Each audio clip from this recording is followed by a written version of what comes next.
So I'm back to how bad this guy the whole way. It wasn't just COVID. People keep giving him a pass. Oh, it was COVID, man. Anybody could have had a problem like that. No, he was killing.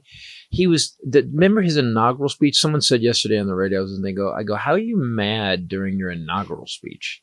Remember, he called it the desolation of America. That he did. Oh, was that like Edgar Allan Poe? It was literally like Edgar Allan Poe. Yes, I kept saying that. Yes, COVID for Trump was like that was a gift for him, because everybody can sort of look at his last year in office and go, oh, well, all the bad things that led up to it, which they was are because of COVID. Yeah. All the numbers were bad. Look at him. You which can't is compare actually him. not true. If you take his first 2 years and compare them to Biden's, any of Biden's 2 years, it is, well, we already stark. know that. It is stark. And people don't know that, and nobody's screaming that from the rooftop. Yeah. Well, but people also think that he Chris Hayes did. He did an episode about it. Do you remember like in month 3, he was going, look at these numbers. These numbers are crazy. Well, if you look at Obama took over in 08, 09, when everything went to shit. We lost, remember the housing crisis destroyed everything. Yep. We had unemployment of 11%. We GM and Chrysler almost went down. This was Bush's doing. This is Republican, right? Yep. And the Democrat came in, fixed it again. Yep. Saves GM and Chrysler, gets everybody. Ford was the only company that didn't take any money, and they survived. Good for them. But their stock is shit. Yeah, well, they didn't think. And so here's what happened. So Obama gets it down to where black unemployment at the peak was 16.8%. And then at the end of Obama's term, it was 7.8%. At the end of white unemployment, overall unemployment was 3.8 or 3.6% of Obama. Trump comes in, I think it dropped to 3.4 at one point, about 3 months into Trump's, and he said, "Look, it's lowest unemployment of all time, motherfucker." That's because the trend. You can't just stop the truck. You can't stop the train instantly. Right. It's got to. Yeah, but it's got momentum. If you're going to give them credit, you got to give them credit for whatever happens under them. Sure. Okay. So 3.4, but then it went to 14%. Yeah. It went to 14% COVID. But during this whole time, he lost. They lost so many jobs well before COVID. It was already a clusterfuck. Shithole countries. The Paris Accords. Now we've got it's 112 degrees in Miami. Yeah. They're having insane. There's a storm that's going across Texas right now. That's brutal. Like we're having 500-year weather events twice a month. Yes. That's that. California, and you pulled out until this week, June has been overcast and cold. Weird. It's been weird. I'll take that. Well, he's obviously got the industry in his pockets. What about the rolling back of the regulations? And then we had the train derailments. The train derailments. We've got the airplane issues going on. That's a Trump rollback era. Regulations. Now Boeing is currently crashing airplanes. Be specific about like the trains. There was so many. So basically, what they did was they made it so trains didn't have to have so many people on them. They didn't have people inspecting them or on them. They didn't need to have emergency braking systems. They cut all the stacks. So he deregulated the train industry to get more goods and stuff. Just keep it going. They didn't have to. One of those big Thomas big, the train got fired because he was there was a new shovel guy. So what happened was Ohio had like 6 trains derailed in like 2 months. Yeah. Do you remember that? And they were like all chemical. Yep. It was like the deadliest chemicals. It was all just a DuPont cleanup. They had to move people out and that was all because of Trump's deregulation. And this happens over and over with specifically Republicans. And go through history. Again, you can look this up. You don't have to take my word for it. I'm just a douchebag comedian. I get that. Go look it up. Yeah. Go look it up. You're going to be shocked. So Trump, 18 and 19, just was fucking the economy up. The only people that did. Oh, do you remember the coal guy who owned coal mines? Ross, who was the head of the environment. He was in the Department of Environment. Yeah. Wilbur Ross. Wilbur Ross. He was the oil and gas guy. The old Mr. Burns looking fucker. That was like, no, we're gonna deregulate the coal industry. Smithers. So and then Rex Tillerson, by the way, who was another businessman.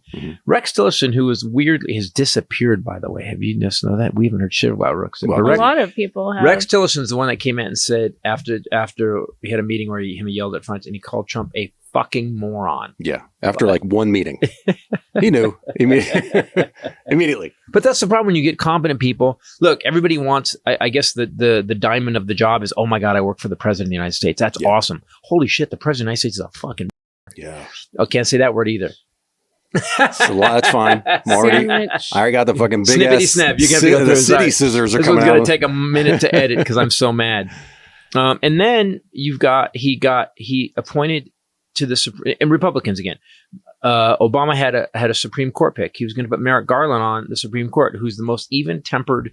I would like to rule on this case very, very slow it down, very sensuously. And so Merrick Garland was going to be a Supreme Court judge, and then fucking Mitch McConnell says a president cannot nominate a Supreme Court nominee in the last year of his term, and yet Amy Krusty Buttplug, she got put on 6 weeks before the end of Trump's term.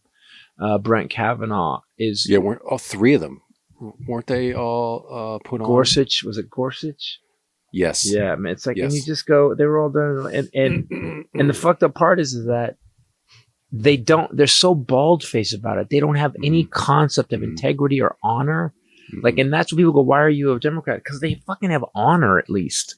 Yeah. At least they have fucking honor. Not all of them. I mean, I don't think Bill Clinton has a whole lot of honor, but I will say this. Bill Clinton personally may be literally like my dad, but when it came to what he did for the country, he did his job. Yeah. Well, it's the same with Biden, right? We're not going to agree with everything that he's done, but you can easily look at the track record. It's not a question things that he's done. This is a thing that blows my mind because we could sit here and go down the list of everything he's accomplished. CHIPS Act, Infrastructure Act, Inflation Reduction Act. He capped medication costs like insulin. People were living in poverty. We're negotiating with drug companies for now. I mean, it's like we could just sit here and go down the list. Lowest unemployment rate, lowest Black unemployment rate, jobs numbers, the stock market, all-time record high 2 times in the last 2 weeks. But that's not the message that's out there, and it's the craziest thing, and it's so much disinformation. So if you guys think that maybe Putin wants Trump to win, and we don't have to say maybe because he said it. And we have Russian state TV playing Tucker, playing Marjorie Taylor Greene, playing Trump, JD Vance, because they agree with their ideology. And so Putin wants Trump back in. So we know it was proven in a bipartisan Senate intel report that Russia interfered in our election. And one of the ways that they did it was through disinformation, social media, for dumb people that get their news from social media.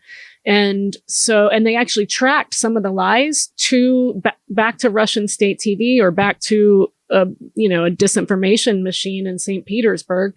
And so obviously now it would be cranked up even more because Biden has put such heavy, not tariffs, sanctions. He sanctioned the shit on out of them Russia. That the ruble has tanked. People are lined up trying to get their money out of banks. We're taking the money that we'd seized, and we're using the interest to give it to Ukraine. That's got to piss you off. So he truly has a vested interest. Trump already said he'd let him do whatever he wanted to do. He's going to pull out of NATO. So disinformation is pumping through our media right now.